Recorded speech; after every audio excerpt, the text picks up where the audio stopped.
Hello, and welcome to my show, Inner Work for Greater Good, where I teach change makers how to do inner work that accelerates their ability to change the world. My name is Emily Eldridge, and I am the founder and CEO of ChangeLight, which is an online community with a course in it where I teach the work that I do that I've actually learned and created out of my own struggles as a change maker, as someone who is driven to make a positive difference in the world, but at the same time has always struggled with blocks and wounds and blind spots and insecurities and all these other things that would get in the way of me really truly having the peace of mind, the peace of heart, the confidence, the clarity, the wisdom, and feeling unencumbered, feeling secure enough and courageous enough to truly go for what I know I'm here to do and who I know I'm here to be. And so that's what this show is about. I'm actually, if you missed the last few episodes, I definitely recommend going back and watching them, because right now I'm taking you through a process of my ChangeLight system, which teaches change makers how to really achieve that inner wholeness, that clarity, so that that wisdom can come through. We're going to get into that. And in this episode, we're actually going to talk about one of the types of things that tends to get in the way. But before I do that, let me just show you. Here's my this is my website, so you can see ChangeLight, Inner Work for Greater Good, of course, the name of the show.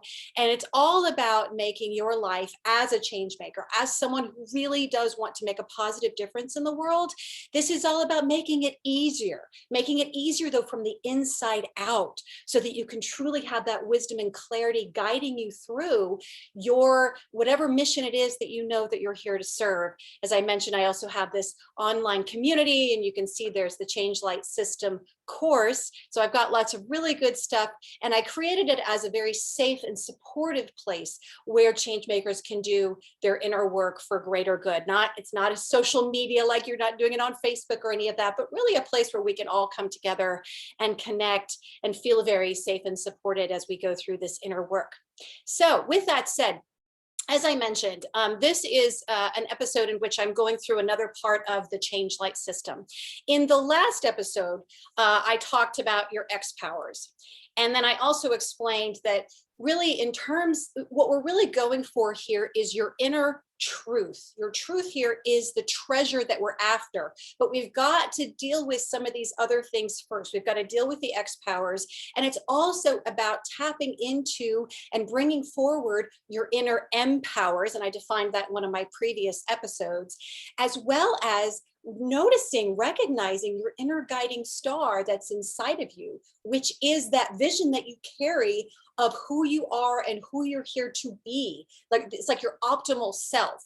And that ultimately it's about living your truth. And so as we heal those exPowers, those inner blocks, wounds, triggers, blind spots, all those things that get in the way of us really feeling at peace and whole and courageous enough to step forward and achieve what we know we're here to achieve and be who we know we're here to be, that actually as we heal those, we gain more clarity. It helps bring forward those mPowers, and also to see that guiding star, and then ultimately for that truth to come through. And as I see it, is you have a truth you were born to live. I have a truth that I'm here to live, and it's our job to live it. So anyway, that's the whole point of my show and of my work, is to really help you achieve that truth. So what I'm going to do in this show is I'm going to introduce you, in the last episode, I should say, in the last episode, I introduced you to the concept of exPowers, explaining that they're basically, the parts of you that are stuck in chronic states of stress, reactivity, or pain. So they're parts of our subconscious that are those unhealed wounds and defenses that we carry as a result of the traumas we've endured, the stresses we've had, our family of origin and what we experienced there, ultimately from a lack of safety, a lack of feeling safe in one way or another, whether it's because of disappointments we've experienced, or because of violations that we've had, and all different kinds of violations, or any other things that could be chronic stressors, like really just feeling like it's not okay for me to be who I am in this reality. And so what ends up happening is that parts of us form that I call exPowers that carry the wounds, the pain, the stress, the fear, the sadness, the anger, all of those things from those experiences. And then you have, at the same time, you have parts of you that form that are trying to protect you from those happening again. So that's ultimately what exPowers are. In this episode, it turns out there are actually 3 types of exPowers. And this is something I've discovered in my own work. It was by doing my work and going through my own dark night of the soul and developing a technique that I'm going to share about a little bit later that actually heals those inner exPowers, is how I was guided to discover that there are 3 types of exPowers. So this is really exclusive information that I'm excited to share with you. So here are the 3 types, and I'm going to teach you about one of them. But the 3 types are defenders, controllers, and woundeds. There's so much to learn about all 3 of these types. I'm just going to give you a really quick, because in this episode, I'm going to talk about defenders. I'm not going to go into it because in the next episodes, we're actually going to go through the other 2. So let's just start with defenders. Defenders is the first type. Those are the first type of exPowers that I want to teach you about. And as I share about these defenders, I want you to notice, notice if you have that part, parts of you that are like a defender, and everybody does. So I just want to reassure you that if you have this inside of you, you are not alone. Okay. I've had a lot of inner defenders. So here we go. Defenders. I always do these little animations on my slides and then I forget that I put them in there after I click. So when it comes to defenders, in this episode, I'm going to share with you what they are, the basic descriptions of an inner defender, what they're trying to do, because one of my whole intentions with my work is to really demystify these parts that we have inside of us and help teach people that it's okay. You don't have to hate these parts of you or think that they're bad. They really are trying to serve a purpose in your life. The results may not be so good, but they are trying to actually protect you, take care of you in some way or another. And then why should we heal them? And this may seem like an obvious statement. Well, of course you want to heal an inner defender, but I just want to get into some of the specifics of why, and some of it's kind of surprising. So what are defenders? So there are essentially three types of defenders. And the first type is what I would describe as very angry, defensive, rageful, vengeful, and even violent. So this is like when I work with a client and we're taught, and they say, I'm just dealing with this incredible rage. I just feel this anger inside of me. And then we actually go through the process and I invite that part to come forward. And oftentimes that's a part that it may show up as this like screaming banshee. A lot of times defenders, interestingly enough, when people draw them out, that's part of the process, is actually draw out what's in your subconscious, is it'll show up as like this enraged like woman who's like screaming and her hair's on fire and she's red and she's just so angry. And these types of defenders also love curse words, so there are often a lot of F-bombs dropped, and there's a lot of just this incredible rage. Or it could even be I had a client who, in this case, happens to be an inmate. I've worked with a lot of inmates, and he had one that wasn't necessarily screaming out loud, but he was like seething. He was this big, muscular bodyguard type who was just seething, enraged, but just sort of waiting to be provoked, if you will, so that he could be violent in reaction. And interestingly enough, this defender inside my client was the part of him that had formed in childhood because he had suffered abuse and neglect and violation. And so as a result, this defender showed up inside of him to protect him because he ended up on the streets and all kinds of horrible things were happening. And so he needed that part of him to protect him. Unfortunately, though, that part of him is also the part that resulted in him committing crimes. So we are talking about inner parts. I just want to remind you, these are things that are going on inside And sometimes they get expressed externally, but sometimes they don't. In fact, I will add here that I have clients who come to me and they're just the sweetest, nicest, so deferential people. And then we discover they have this really enraged defender inside of them. So anyway, the point is, this is about what's going on inside each of us. I've had a lot of these angry defenders. So the second type of defender is what I would describe as stoic, impervious, and impenetrable. Oftentimes, this is the type of defender that shows up as like a wall. So if you feel that you've got these walls inside of you, maybe you've got certain barriers that it's like, whoa, you don't let anybody cross beyond that. If you feel that energetically inside of you, and it's not necessarily angry, it's just kind of like, nope, you can't get past this point. That is oftentimes what I would describe as a stoic or impervious or impenetrable defender, a wall inside of you that's keeping others out and at the same time protecting what's behind it. Oftentimes another type of exPower, which I will explain in a later episode. So you can have those types that actually, but in contrast with the angry, defensive, rageful ones, you can have the ones who are actually quite emotionless. They're just very straightforward, like, and they will tell me when I work with them, well, he was hit or he was hurt as a child. His mom was really mean to him. And so I don't let women get close, for example. So that might be this type. And then finally, the third type is what I would describe as defenders that are very righteous and arrogant and superior and like haughty. And they think they're better than everyone else and better than everything else. And I know that, again, this sounds like we're describing people on the outside, and often people who act that way, they may have that on the inside as well. But basically, this might be a defender that's trying to make you feel elevated above other people and like you're better than everyone else, and to look down on others. Again, it's another way of trying to defend you. Another side note, I actually named these three types of exPowers according to their primary behavior. So in this case, the defenders try to defend us against being hurt, which of course leads to the next slide, which is, oops, sorry, skipped one. What are defenders trying to do?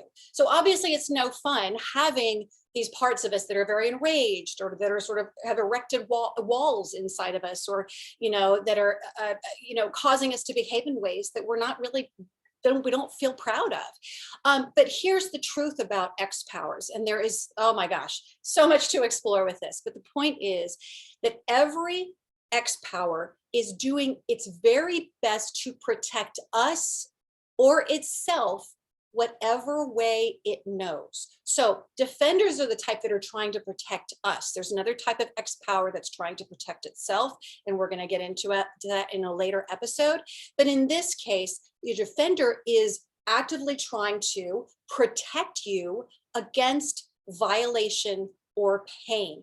So of the three exPower types, each of them forms in response to certain types of experiences that we've had. And I call those the 4 Ds of the dark. And that's something else that I talk about in my work and that I've discovered.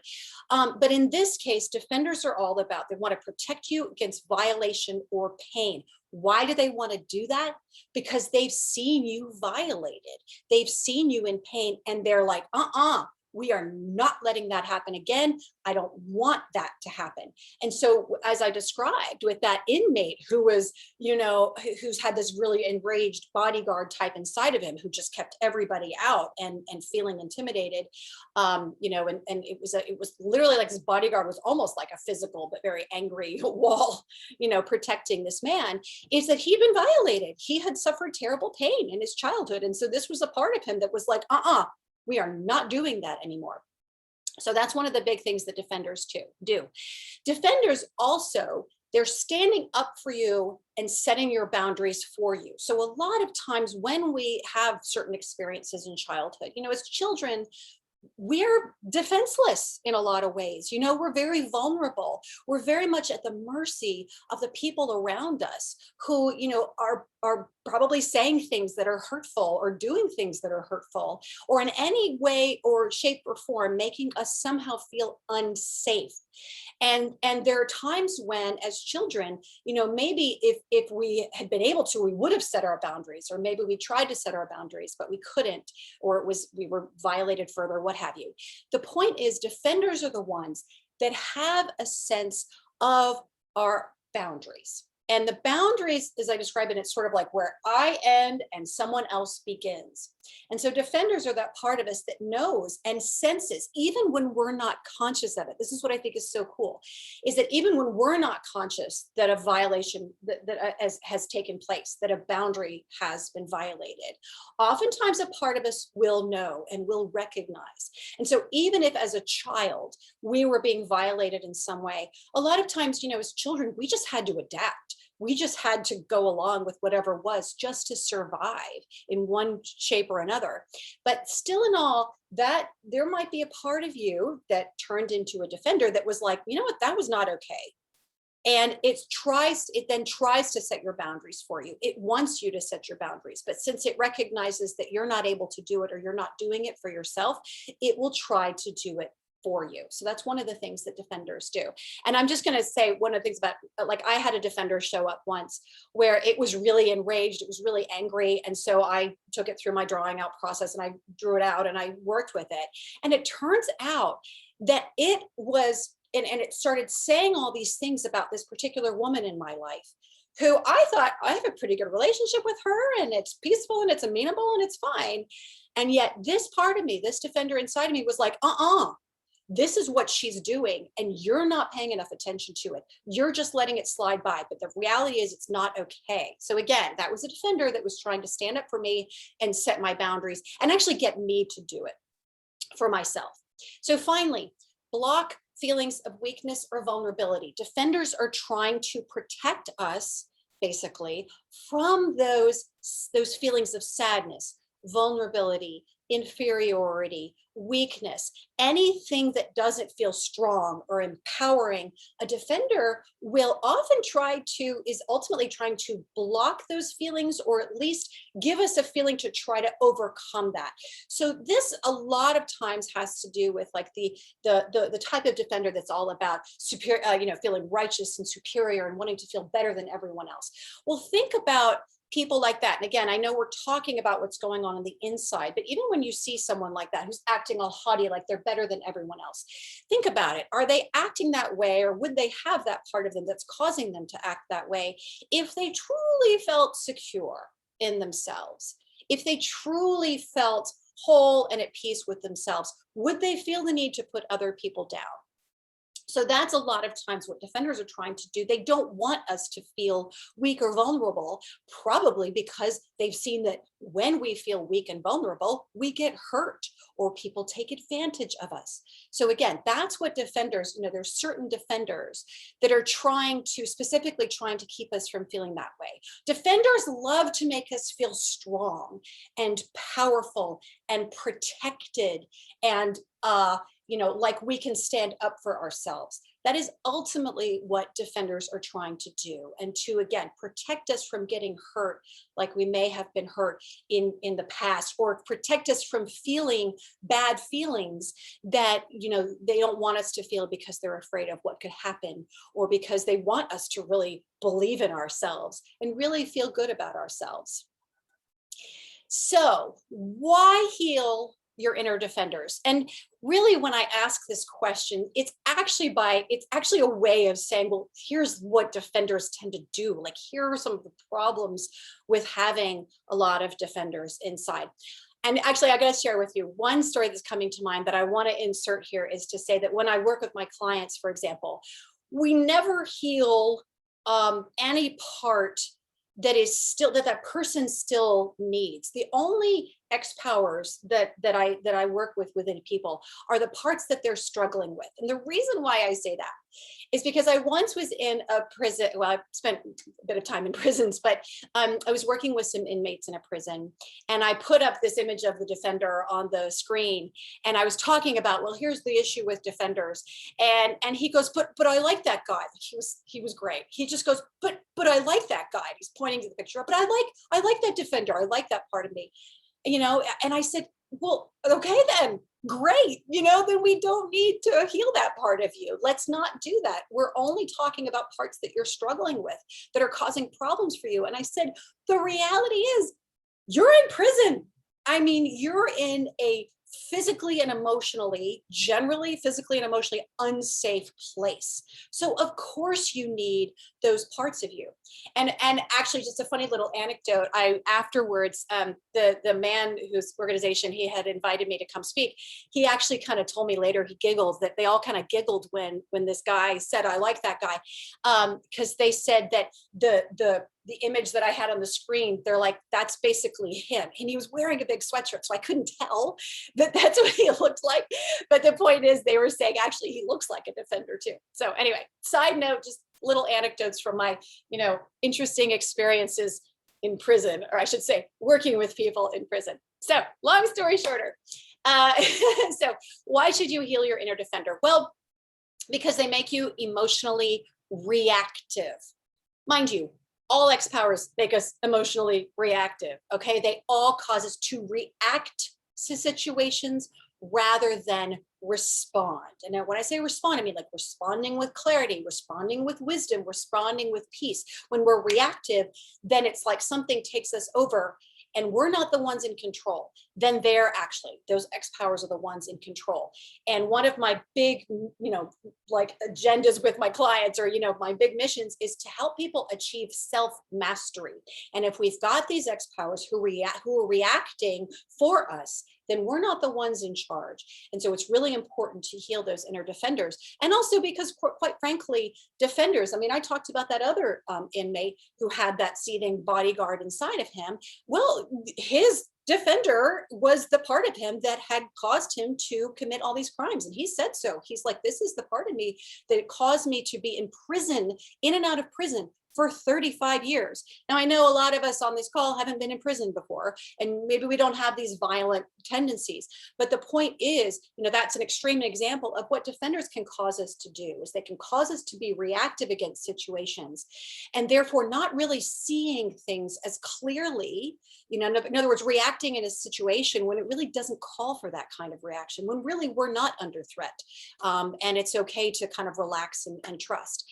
So also, they make you feel unsafe in your own skin.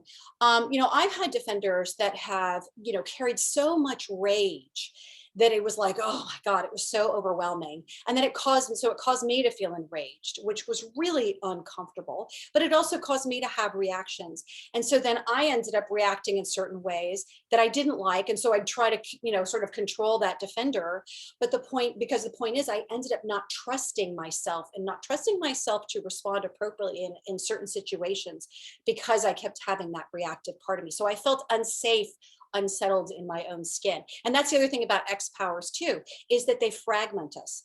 We have a defender, like the inner fragments that we feel. If you feel fragmented, those are those exPowers that have formed as a result of your experiences. And they cause us to feel unsettled, fragmented, disjointed, not whole, not as one, not at peace.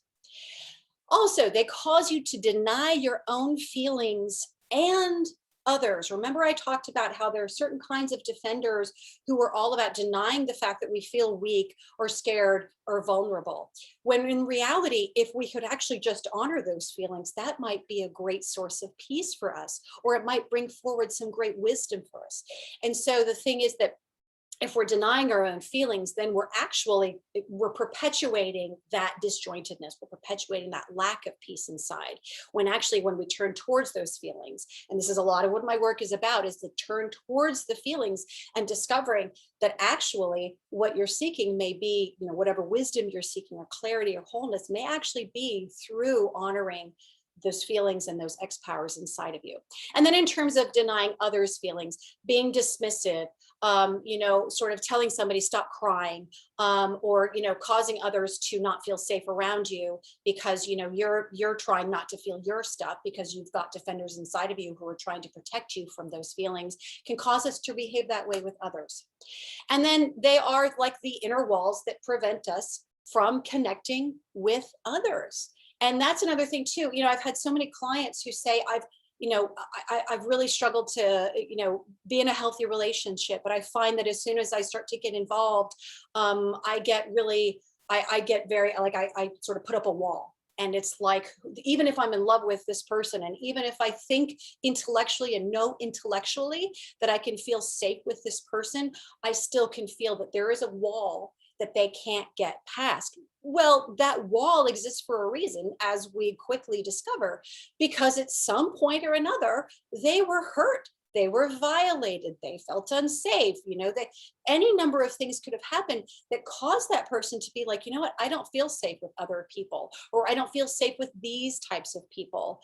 Or even if it's not even like romantic relationships, which of course are very triggering and really call us to open up, and that can be very scary. Even if it's friendships or something, we can create these unconscious, subconscious walls inside of us, can exist, that really prevent us from connecting in a really safe, trusting, and healthy way. And again, there's no shame, there's no criticism in this. It's just because some part of you feels really unsafe, or that wall feels like it's protecting a part of you that part of you that feels really unsafe. And so that defender is just doing its job. But again, why should we heal them? Because the problem is, it ends up disconnecting us from others. It ends up separating us, and it can increase feelings of loneliness, for example, which a lot of people feel, because we've got that defender that's doing an amazing job at protecting us from allowing others to hurt us. But in the midst of it's protecting us from us getting hurt, it also prevents us from connection. And ultimately, the deepest desire that I found with everyone is connection in some form or another. And one of my whole things with my work is, first and foremost, you got to connect with yourself, because it's when you feel connected and whole and at peace inside, when you fully embrace all parts of you and heal those parts that are carrying those old wounds, that's when you can be more present with others. That's when you can really show up and not be as triggered if, the person doesn't show up for you in the same way. That's the reality. Not everybody's going to act the way we want them to act. Not everybody is going to show up the way we want them to show up. Not everyone is going to treat us the way we want to be treated. And so why there's a lot of freedom in doing this work, because you end up healing those parts that get triggered or used to get triggered by those situations when people weren't, meeting our needs. Instead, we're actually meeting our own needs from the inside out. It's really quite beautiful. Finally, they hold immense untapped inner power. Later on, I'm going to get into the 3 types of empowers, because I mentioned empowers before when you saw that diagram, and we'll look at it quickly again. But the 3 types of empowers are actually, the exPowers are just distorted parts of our empowers. So as we heal inner defenders, we actually reconnect with and recapture that incredible power that they are and always were within us. There's more fun stuff to discover with that. So I keep talking about healing. How do you heal it? This is how I heal them.